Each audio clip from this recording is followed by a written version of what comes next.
Olá, sexto ano, tudo bom com vocês? Bom, nós estamos aqui para estudar o capítulo 11, as relações econômicas no cotidiano, primeira parte. Página 266, introdução ao estudo da atividade econômica, né? As relações sociais e o espaço geográfico.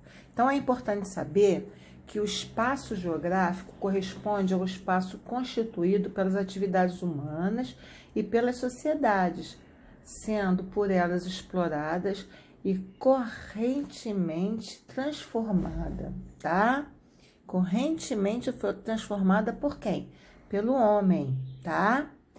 Ele difere-se do meio natural, pode ser o local onde imediatamente se observa, tá? A evolução do ser humano sobre o meio.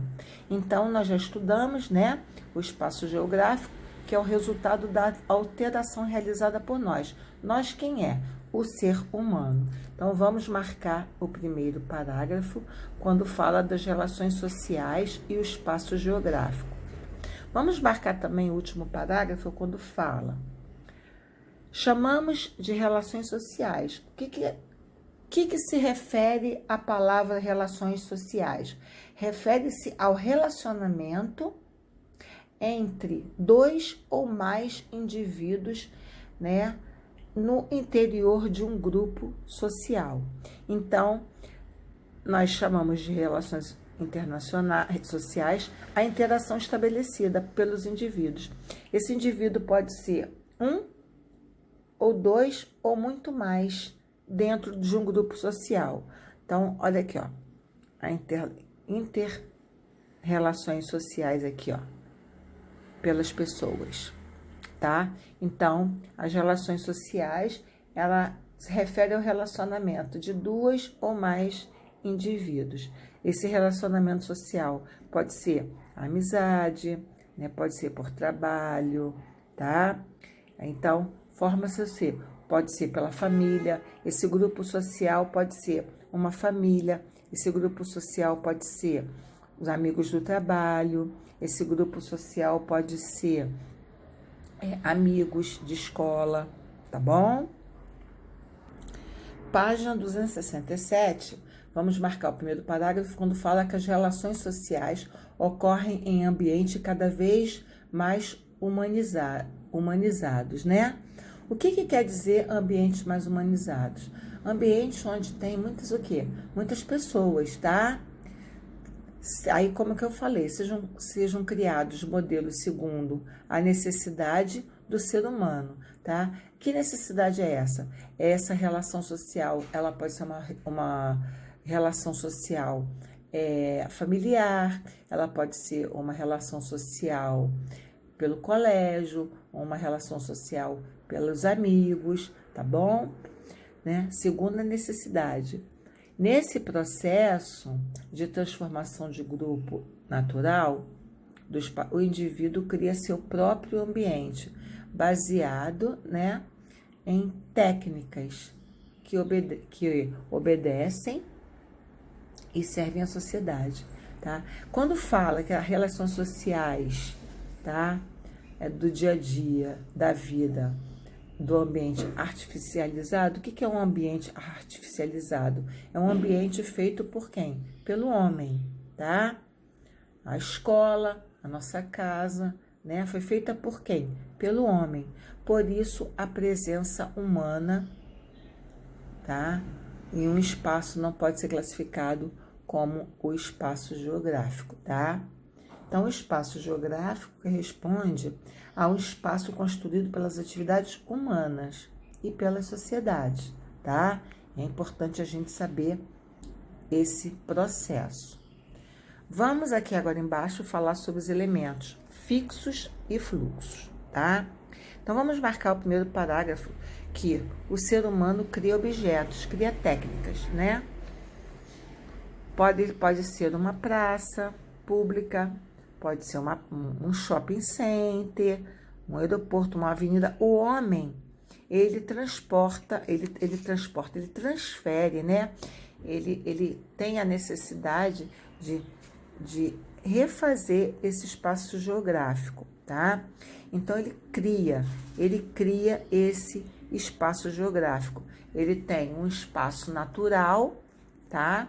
E a partir daí, ele vai e modifica esse espaço natural, né? O espaço geográfico, ele pode ser natural e ele pode ser o quê? Modificado, né? Que corresponde às atividades humanas, tá?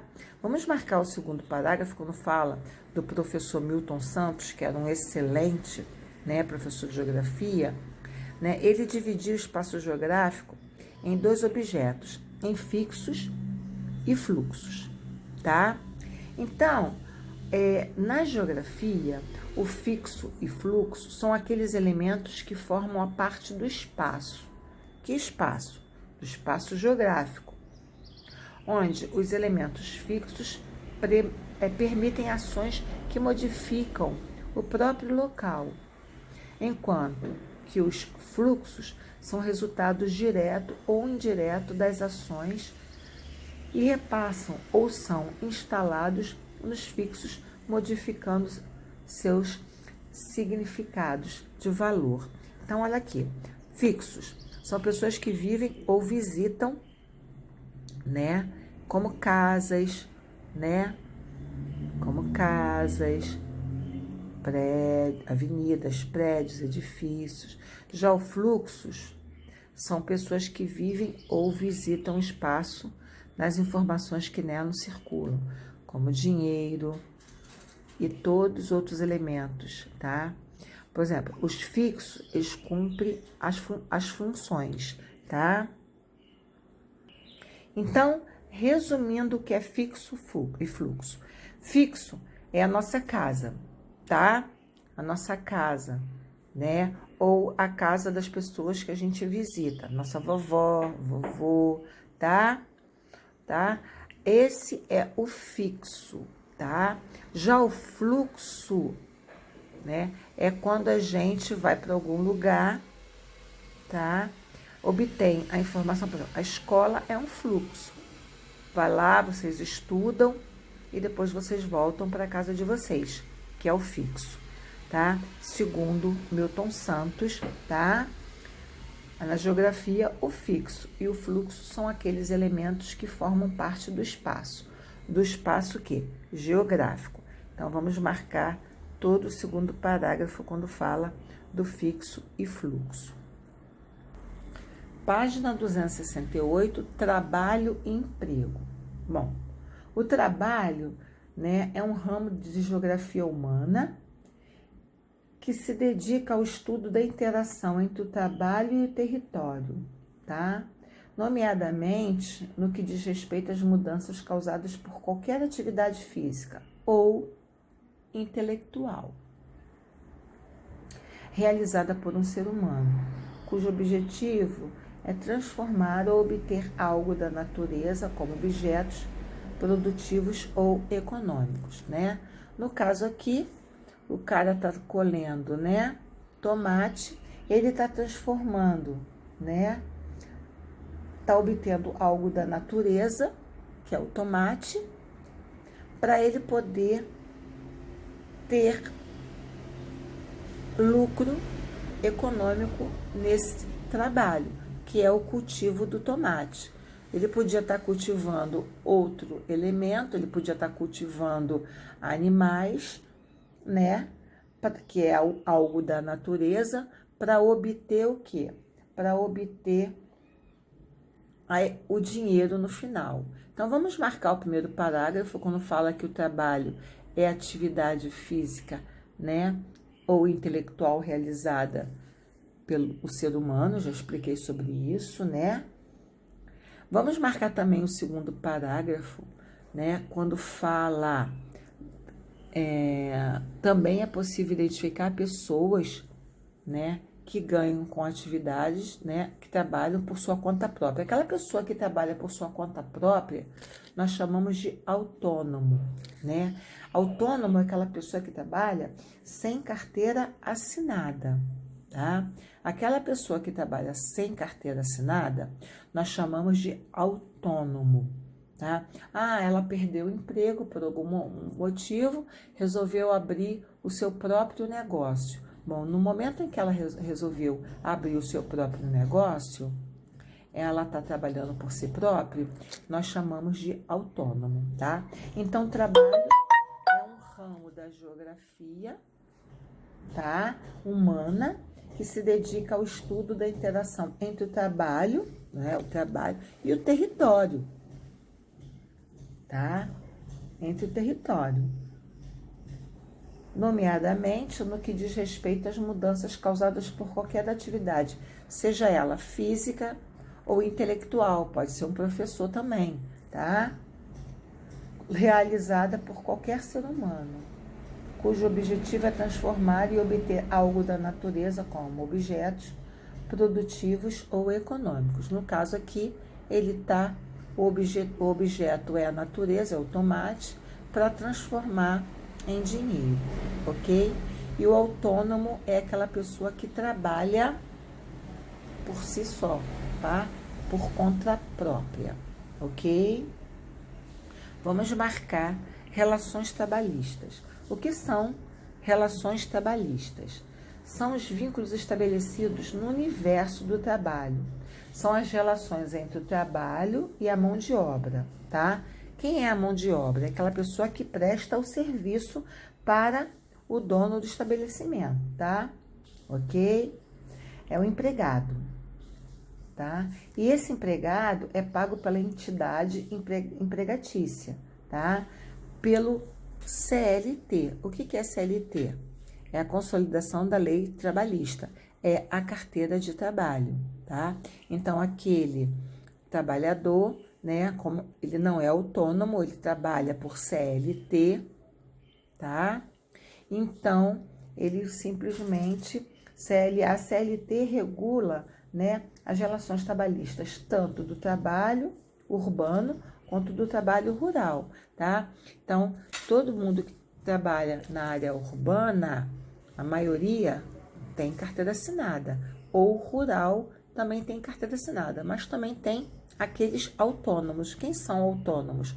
Os autônomos são aqueles, né, trabalhadores que trabalham por sua conta, né, e não tem CLT, ou seja, não tem carteira assinada. Quem sancionou a CLT no Brasil foi o presidente Getúlio Vargas, em 1943. Até aí, todo mundo trabalhava sem vínculo trabalhístico, né? Trabalhístico com o empregador. A pessoa trabalhava e não tinha vínculo, né? Mas aí a pessoa começou a ficar doente, né? E aí, quando ela ficava doente, ela ficava sem dinheiro, porque ela não ficava. Hoje a gente pode ficar doente, a gente pode ficar encostado pelo INSS. A gente tem essa possibilidade. Mas, naquela época, né, nos anos 30, nos anos 20, ou no início dos anos 40 mesmo, que só foi em 43, né? A pessoa trabalhava e não tinha esse direito. Então, quando foi em maio de 43, Getúlio Vargas instituiu a carteira de trabalho, né? E aí todo trabalhador ficou assegurado com direito a ter o quê? A ter. Então, se por um acaso a pessoa ficar doente, ela entra pelo INSS e vai ganhar o seu pagamento, né? Mesmo estando em casa. Por quê? Porque ele provou que está doente e trabalha de CLT, ok? Que está mostrando, né, uma imagem de uma trabalhadora de uma fábrica de alimentos aqui no Brasil, tá? Consequentemente, ela trabalha de CLT, tá? Enquanto esse trabalhador aqui, ó, ele pode ser o quê? Autônomo, ele pode ter o espaço dele e ele mesmo produzir o tomate e depois vender o tomate ao preço que ele desejar, ok? Bom, página 269, mudanças históricas na economia a origem e a circulação do dinheiro. Deixa a titia, vamos marcar todo esse parágrafo, tá? E deixa a titia falar para vocês um pouquinho a história do dinheiro. Na verdade, a história da civilização nos conta que o homem primitivo, o homem das cavernas, procurava defender-se do frio e da fome, abrigando-se em caverna. Ao longo dos séculos, tá? Ao longo dos séculos, com o desenvolvimento da inteligência, passou a espécie humana a sentir a necessidade de maior conforto, tá? Esse maior conforto é habitar um lugar fixo, voltado para o seu abastecimento garantido, tá? Então, seu maior conforto e reparar no seu semelhante, assim como a decorrência das necessidades individuais que surgiram com as trocas, que é o escambo, tá? Então, o que é o escambo? Bom, eu produzia alimentos, tá?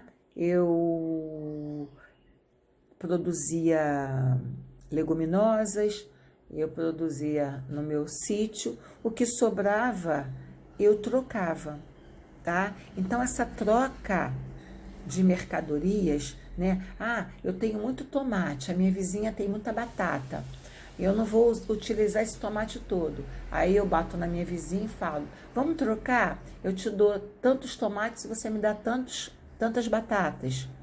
Isso é escambo, tá? Naquela época não havia dinheiro, moeda, tá? Deu para entender? Então, esse sistema de troca direta, que durou por vários séculos, deu origem ao surgimento de vocábulos como salário. Embora a evolução, gente, dos tempos tenham levado à substituição do ouro e prata por metais menos raros, né? Porque aí, tanto as moedas, né? Não é moeda de ouro, né? Não é moeda de prata de verdade, né? É menos rara. Preserva-se ainda, com o passar dos séculos, a associação dos atributos e a expressão cultural do valor monetário das moedas, que quase sempre na atividade apresentam figuras representativas da história ou da cultura.